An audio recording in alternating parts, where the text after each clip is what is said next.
शुरू करते हैं ये चैप्टर जिसका नाम है धातुएं। इसके हम बहुवैकल्पिक प्रश्नों को हल करेंगे और मैं इसमें एक्सप्लेन भी करता जाऊंगा कि इसके अलावा भी क्या क्वेश्चन बन सकते हैं इस क्वेश्चन में। जैसे कि फर्स्ट क्वेश्चन है हेमेटाइट किसका अयस्क है ना। हेमेटाइट लोहे का अयस्क होता है और लोहे के और अयस्कों के नाम क्या हैं? हेमेटाइट, लिमोनाइट, मैग्नेटाइट और आयरन पाइराइट या कार्बन कार्बोनाइट। ठीक है ना। तो ये चार नाम आप याद कर लीजिएगा, hematite, limonite, magnetite, iron carbonate या आयरन सिनेराइट। ठीक है। लौह अयस्कों में सबसे अधिक लोहे की मात्रा होती है। तो लौह अयस्कों में कौन कौन होता है? हेमेटाइट, मैग्नेटाइट, लियोनाइट और पाइराइट। ठीक है ना। इसमें सबसे ज़्यादा देखिए हेमेटाइट में कितना होता है? हेमेटाइट में 70% लोहा होता है और मैग्नेटाइट में 72.4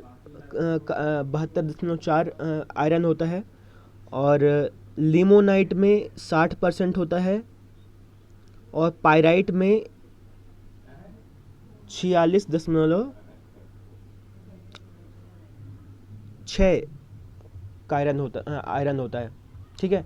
तो यानी इसमें अब देखिए मैक्सिमम किस में है? तो मैक्सिमम 72.4 है। किसका है? मैग्नेटाइट का। तो मैग्नेटाइट में सबसे ज़्यादा लोहे की मात्रा होती है। ब्लास्ट भट्टी से प्राप्त आयरन कहलाता है। तो ब्लास्ट भट्टी से जो आयरन प्राप्त होता है उसको क्या कहते हैं? पिग आयरन बोलते हैं। ठीक है ना। ये ब्लास्ट भट्टी है और आप देखेंगे यहाँ पास क्या प्राप्त हो रहा है ना, नीचे में पिग आयरन प्राप्त हो रहा है। ठीक है।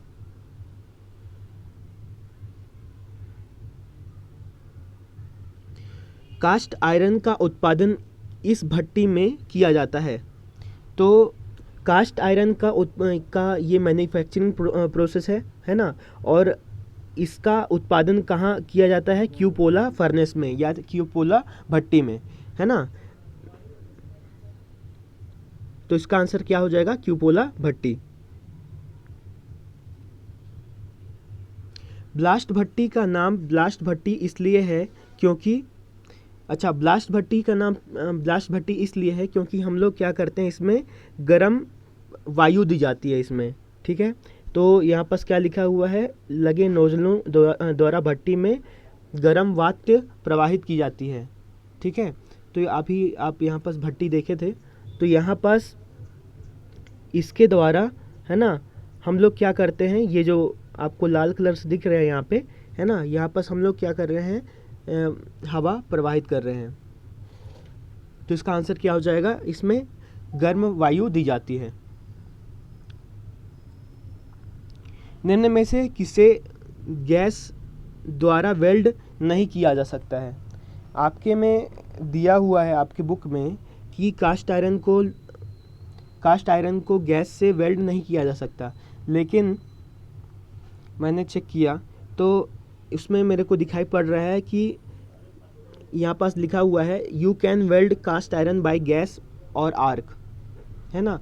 मतलब हम कास्ट आयरन को गैस और आर्क से वेल्ड कर सकते हैं, है ना। जबकि मैंने जब देखा कि गैस से किसको अपन नहीं कर सकते, जब ये देखा तो स्टील, एल्यूमिनियम, है ना, मैग्नीशियम, है ना, इनको क्या कर सकते हैं अपन? गैस वेल्ड नहीं कर सकते हैं। तो उसके हिसाब से आंसर क्या होना चाहिए? स्टील होना चाहिए। आयरन की सबसे शुद्ध अवस्था क्या है? आयरन की सबसे शुद्ध अवस्था होती है रॉट आयरन, है ना। और ये क्या होता है? सबसे प्योरेस्ट फॉर्म ऑफ आयरन है ना, सबसे शुद्ध लोहा होता है। इसका आंसर क्या हो जाएगा? रॉट आयरन, यानी कि ऑप्शन सी। अब इसमें लिखा हुआ है कि खालिस्तान का उत्पादन पुडलिंग भट्टी में किया जाता है। ठीक है।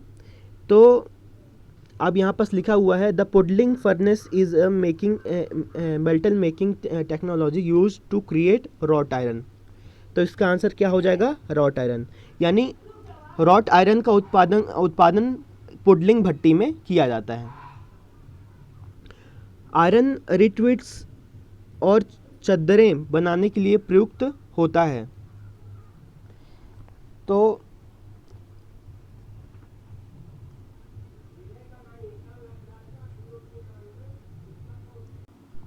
रॉट आयरन को हम लोग प्रयुक्त करते हैं, है ना, क्या बनाने में?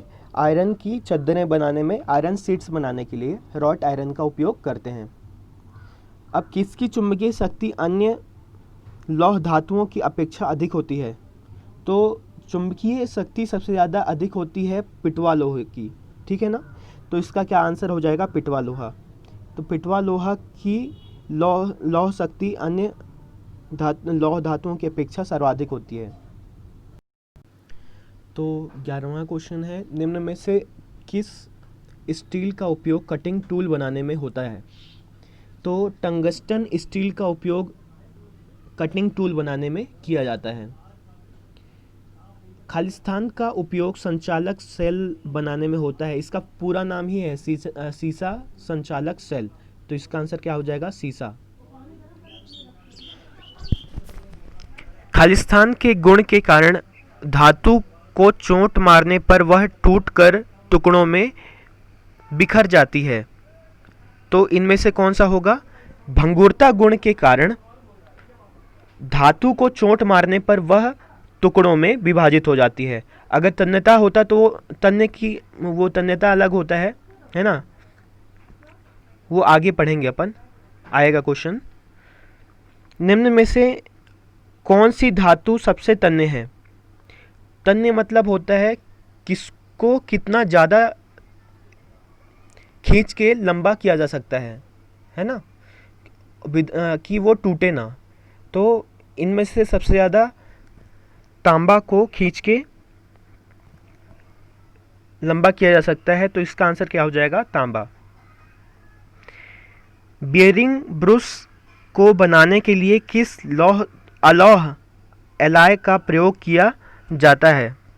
तो इसका आंसर क्या हो जाएगा? Cast phosphor bronze.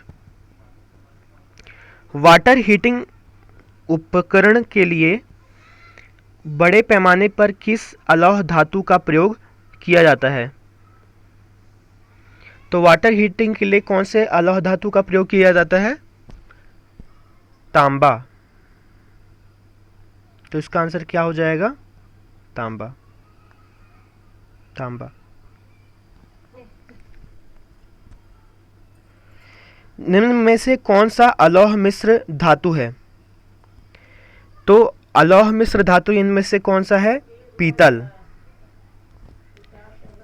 धातु के उस गुण को क्या कहते हैं जिसमें उस पर लगे भार को हटा देने पर वह उसके मूल रूप में वापस चला जाता है?